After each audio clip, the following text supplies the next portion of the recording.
हम आप नाश्ता नहीं कर रही? मेरा दिल नहीं कर रहा। बता भी दें क्यों दिल नहीं कर रहा? किंजा उसे आराम से नाश्ता करने दो। क्या बात है मामा? ये अभी तक आयशा और हारिस के नाराज होकर जाने का शोक मना रही हैं। कमाल करती हैं आप मामा।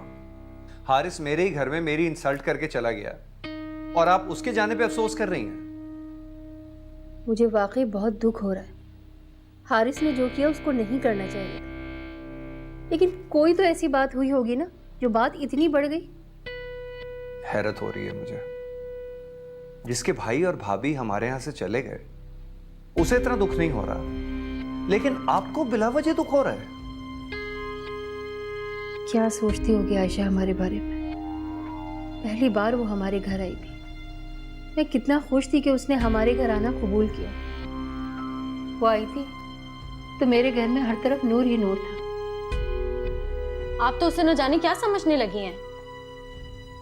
वो बात करती है तो उसके मुंह से फूल झड़ते, हंसती है तो ऐसा लगता है जैसे रब राजी हो गया है हमसे। तुम लोगों ने उसको नाराज करके अच्छा नहीं किया। मैं तो उससे दुआ करवाना चाहती थी, लेकिन तुम लोगों ने जो उसके साथ किया उसके बाद तो वो बद्दुआएं दे रही होगी। ऐसा कुछ नहीं किया है मैंने। हारिस को गलतफहमी हुई है। इनको वजाहतें देने की कोई जरूरत नहीं है। इन पर तो आयशा कल न जाने क्या फूंक कर गई है, इनको कुछ समझ नहीं आएगी। अल्लाह वालों की बद्दुआओं से घर तबाह हो जाते हैं किंजा। डरो उसकी बद्दुआ से। मैं आपको एक एडवाइस देती हूँ, आप उसे फोन कर कर कुछ वजीफा पूछ लें जिससे आपको उसकी बद्दुआ ना लगे, ठीक है? वजीफा तो नहीं पूछूंगी, लेकिन हाँ मैं वहां जाके आयशा और हारिस से माफी जरूर मांगूंगी। क्या हो गया आपको?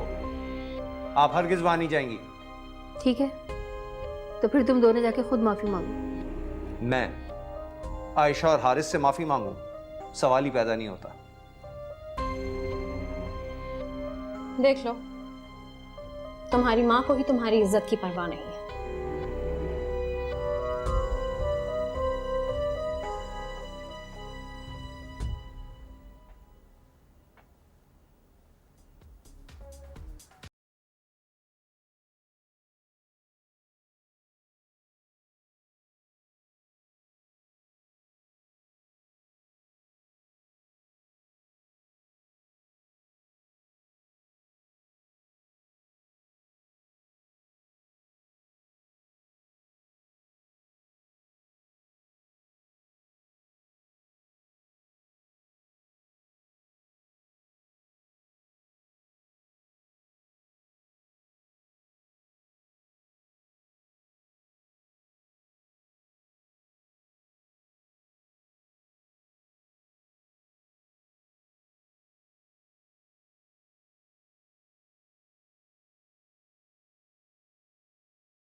क्या हुआ आयशा? थोड़ा म्यूजिक आहिस्ता कर दोगी? क्यों? क्योंकि मेरे कमरे तक आवाज आ रही है, मैं डिस्टर्ब हो रही हूँ। आयशा, तुम्हारी डिस्टरबेंस की वजह से मैं अपना शेड्यूल खराब नहीं करूंगी, तो सॉरी, मैं म्यूजिक बंद नहीं करूंगी। नहीं,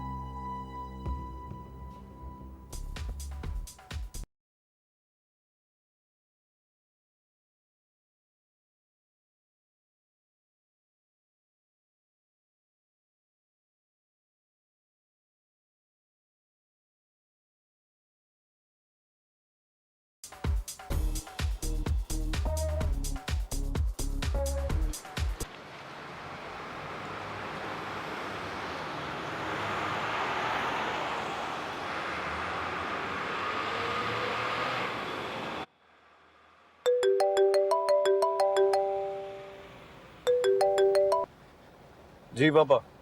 बेटे तुम्हें याद दिलाना था कि आज तुम्हें साइट पे जाना। जी जी वहीं जा रहा हूँ। अगर कोई मसला हो तो मुझसे रब्ता कर लेना। डोंट वरी पापा, आपका बेटा प्रॉब्लम से लड़ना जानता है। That's great. ठीक है, फिर मिलते हैं। Best of luck. Thank you.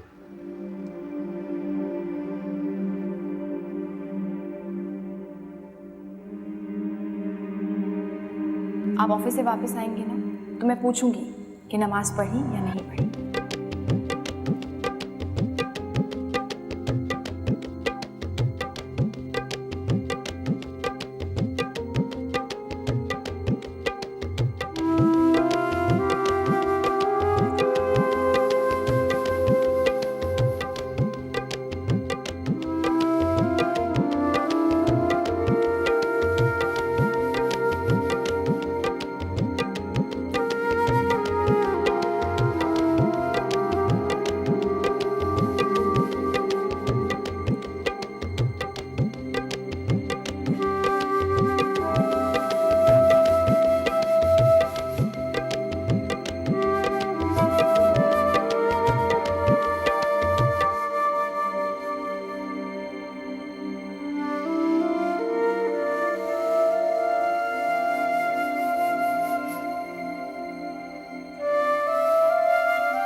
सुनिए बेटा, जी। आपको मस्जिद में पहली बार देखा है। यहाँ कहीं करीब ही रहते हैं आप शायद। नहीं, करीब में तो नहीं रहता, बस यहाँ से गुजर रहा था तो सोचा नमाज पढ़ लूं। कोशिश कीजिए नमाज अव्वल वक्त अदा हो जाए तो अच्छा होता है। जी। सुनिए बेटा,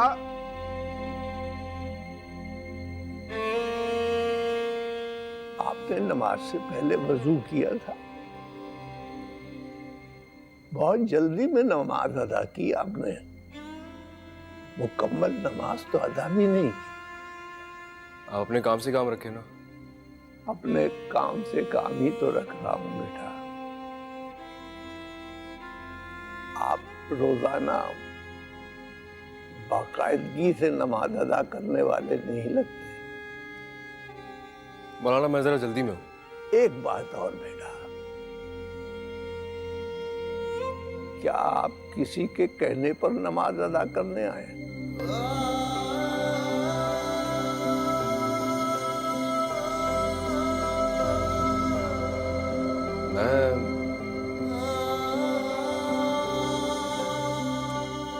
नमाज सिर्फ अल्लाह की रजा के लिए पढ़ी जाती है। इंसान की रूह अल्लाह के जिक्र से सैराब होती है हारिस। नमाज फर्ज है और उसकी कोई माफी नहीं है। लोगों को खुश करने के लिए पढ़ने वाली नमाज गले का तौक बन जाती है।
अस्सलाम वालेकुम आंटी।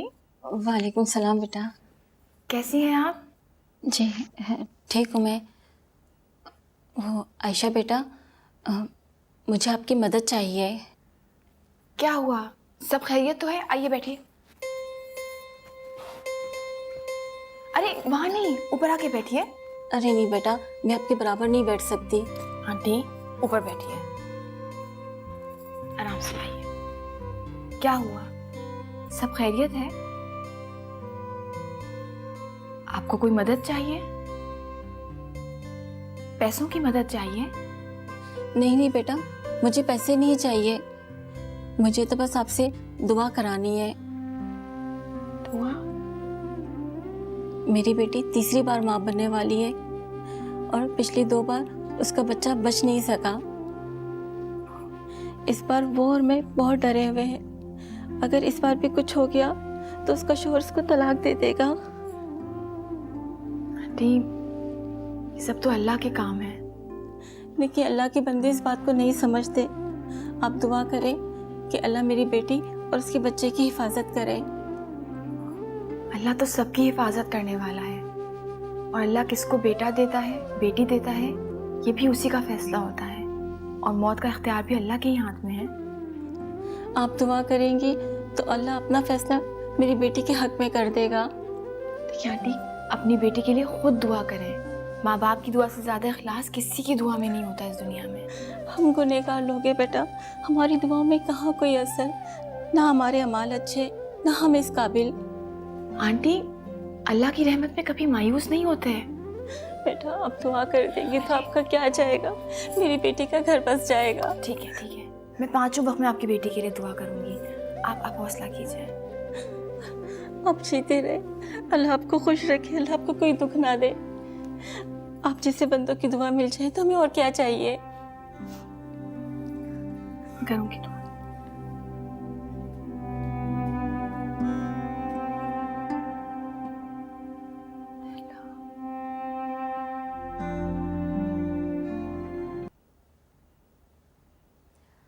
बच्चों में तो गलतफहमियाँ होती ही रहती हैं, लेकिन मैं तो बड़ी हूँ ना। मैंने सोचा कि मैं खुद ही जाके आयशा बेटी का दिल साफ करके आती हूँ। आपको आयशा की इतनी फिक्र क्यों है? अरे वो बच्ची नई नई आई है हमारे घर, क्या सोचती होगी कैसा ख़ानदान है ये, जहाँ छोटी छोटी सी बात पर तूफ़ान खड़े हो जाते हैं। वो जानती है कि गलती हारिस की थी। मैं मज़र से कहूँगी हारिस को माफ़ कर दे। वैसे आयशा कहाँ है? कुलसुम, कुलसुम। जी बेगम साहिबा। आयशा क्या कर रही है? जी वो अपने कमरे में तिलावत कर रही हैं। अच्छा, उसको बुलाओ, ये उससे मिलना चाहती हैं। अरे नहीं नहीं, आप उसे यहाँ नहीं बुलाएं, बच्ची तिलावत कर रही है तो मैं खुद चली जाती हूँ ना उसके कमरे में। कुलसुम, ये बैग लेके बेटा हो जाओ।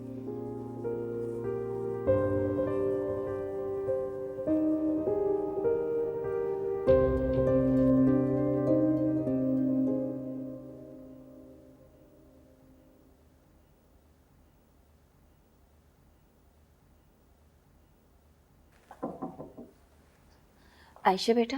कुलसुम, इनको वहाँ रख दो। कहाँ रख दूँ इसे बेटा?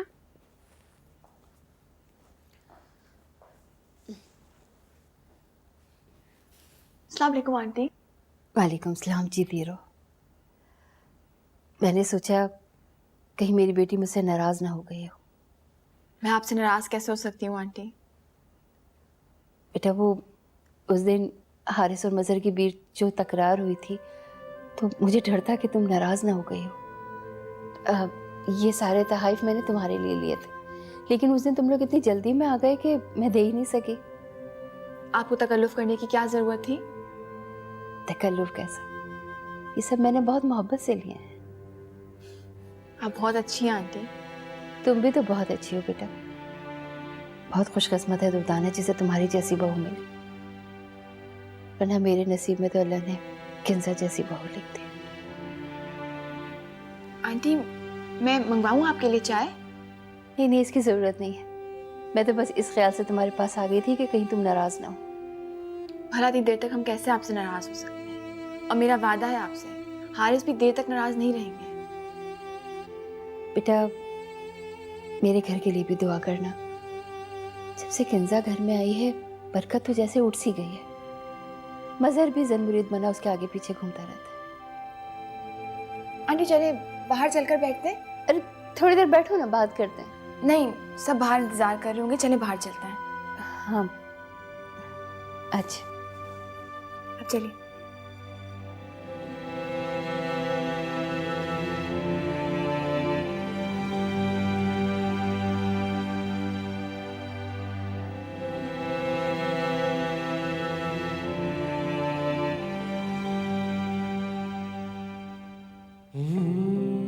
नमाज सिर्फ अल्लाह की रजा के लिए पढ़ी जाती है। लोगों को खुश करने के लिए पढ़ने वाली नमाज गले का तौक बन जाती है।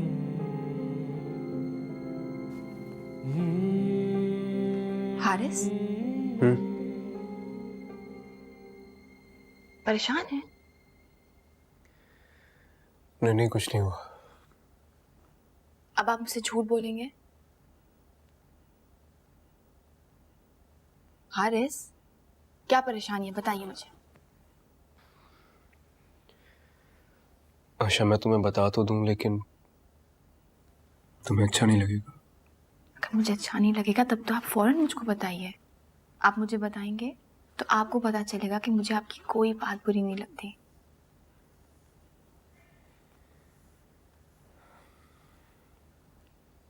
आशा, तुम मुझे नमाज पढ़ने के लिए मजबूर नहीं किया करो।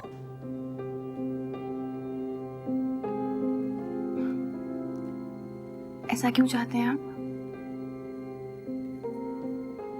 पता नहीं यार, मैं नमाज के लिए खड़ा होता हूँ तो ख्यालात में उलझ जाता हूँ।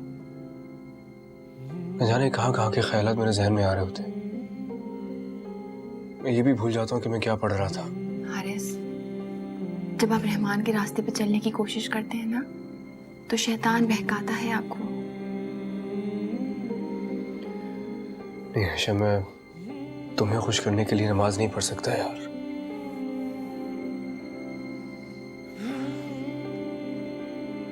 ठीक है,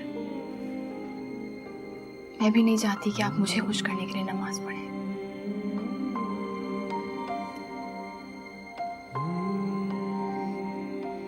अच्छा सुनो,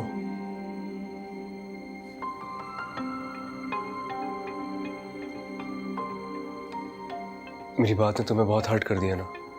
नहीं, कम से कम आपने मुझसे सच तो बोला, मुझे अच्छा लगा।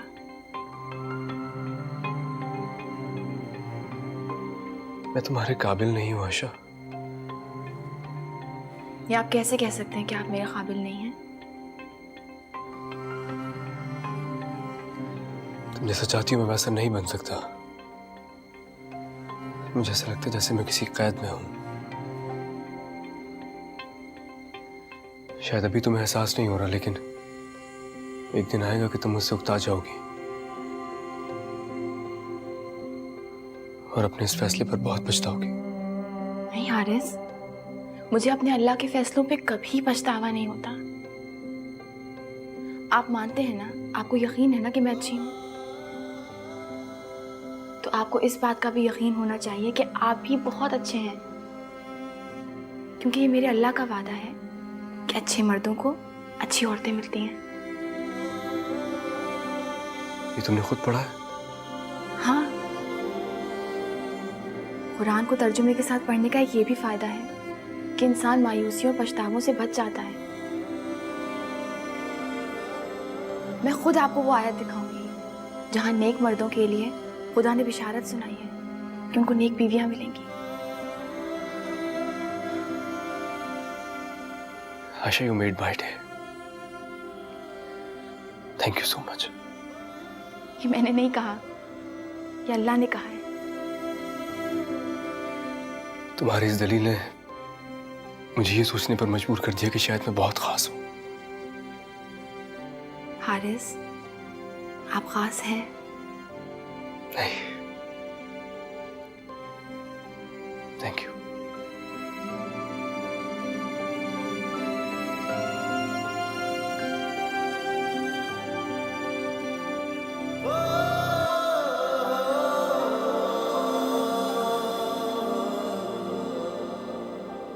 हारिस, आप खास हैं।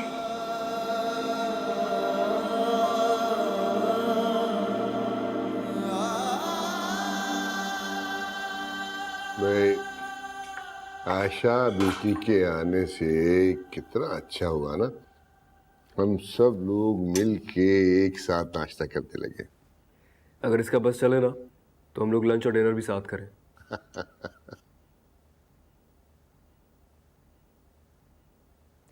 तो फिर ऐसा करो कि ऑफिस बंद कर दो और घर बैठ जाओ। इस तरह सब इकट्ठे घर में हर वक्त नजर आएंगे, है ना? नहीं, मेरा वो मतलब नहीं था मम्मा।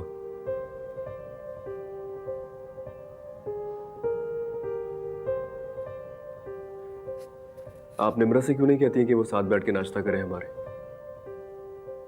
खुदा के लिए उसको अपनी जिंदगी अपनी तरह से जी लेने दो। मम्मा क्या हो गया आपको?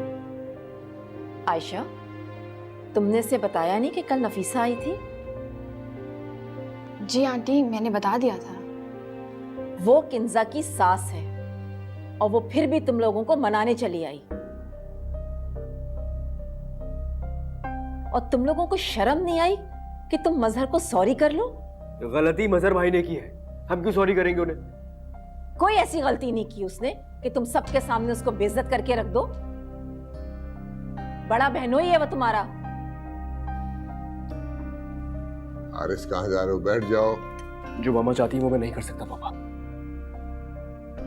हारिस बैठ जाइए। मैं लेट हो रहा हूँ यार। हारिस, हारिस मेरी बात सुने।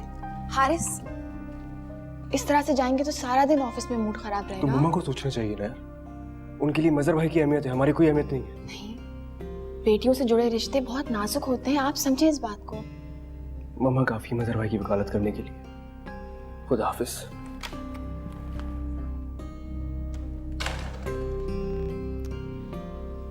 आयशा अगर खानदान को जोड़कर रखना चाहती ना तो रख सकती थी। उसी की वजह से हम यहाँ तक पहुंचे हैं। अगर वो मजहर से सॉरी कर लेती या उसको मना लेती तो मजहर का रवैया बिल्कुल ऐसा नहीं होता। समझाऊंगा समझाऊंगा। खाक समझाएंगे आप। अगर आपने समझाया होता ना अब तक तो ये नौबत नहीं आती।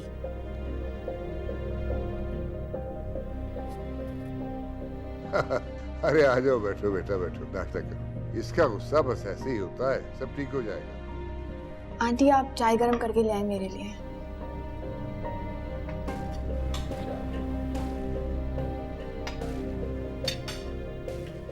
तो मैं कितनी बार मैंने समझाया है कि नौकरों से रिश्तेदारियां जोड़ने नहीं बैठ जाते।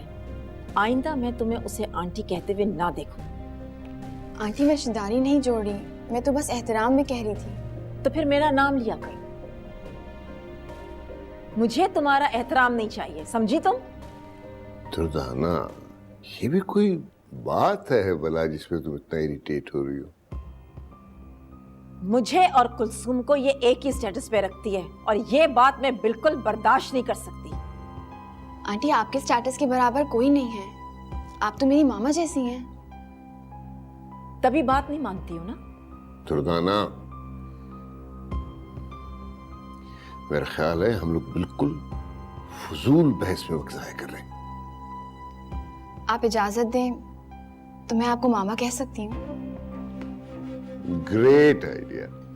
पता है आयशा बेटा, जब तुम मुझे अंकल कहती थी तो इतना अच्छा नहीं लगता था, लेकिन जब से बाबा कहना शुरू किया ना बहुत प्यारा लगता है। ऐसे ही जब तुम इन्हें मामा कहोगी इन्हें भी बहुत अच्छा लगेगा ऑब्वियसली।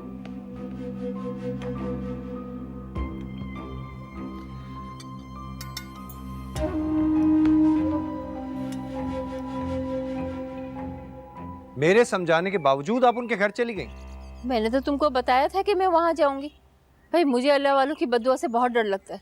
अल्लाह वाली? जितनी अल्लाह वाली आप उसे समझती हैं उतनी नेक वो है नहीं। ऐसे नहीं कहते मजहर, अल्लाह नाराज होता है। यकीन करो उसने मुझे इतनी इज्जत दी कि कहीं से महसूस ही नहीं होने दिया कि वो और हारिस मुझसे हमसे नाराज हैं। हाँ तो क्यों नहीं देगी वो इज्जत? मेरी कोई गलती नहीं है, क्यों नहीं देगी वो इज्जत? बस कर दो मजहर, भूल जाओ सारी बात। कैसे भूल जाऊं अम्मी? और आप इतनी जल्दी ये बात कैसे भूल गई? मुझे तो आप पे अफसोस हो रहा है। आपसे अच्छी तो किंजी है, उसने मेरी इज्जत की खातिर हारिस से बातचीत करनी छोड़ दी। बस कर दो तुम अब, बहुत अच्छी तरह से जानती हूँ मैं उसकी नाराजगी को। अरे तुम यहाँ घर से गए नहीं कि वो फोन मिला के घंटों अपनी माँ और बहन से बातें करती रहती है। हाँ तो करने दे उसे बात। उसकी माँ और बहन ने मेरी बेइज्जती नहीं की, उसके भाई ने की है। मत दिल दुखाया करो मजहर दूसरों का। हारिस ने जो भी कुछ किया भूल जाओ खुदा के लिए। आपको समझाना बेकार है। अरे ओह, मैं भी तुम्हें नहीं समझा सकती। अच्छा बेटा, खुदा हाफिज। खुदा हाफिज। भाई मुझे आज बहुत खुशी हुई, तुमने बड़ी खुश उस्लूबी से सारे मामले को हैंडल किया। थैंक यू बाबा। और उससे भी ज्यादा खुशी इस बात की हुई कि हमारे रिश्तों ने एक नया रूप ले लिया। अब तुम दुर्गाना को मामा कहोगी, मुझे बाबा कहते हो, मुझे एक बेटी और मिल गई। तो मेरी खुशनसीबी है कि अल्लाह ने मुझे इतनी मोहब्बत और इतनी शफकत देने वाले एक नहीं बल्कि दो बाबा दिए। खुश रहो बेटा, खुश रहो। अल्लाह हाफिज। अल्लाह हाफिज।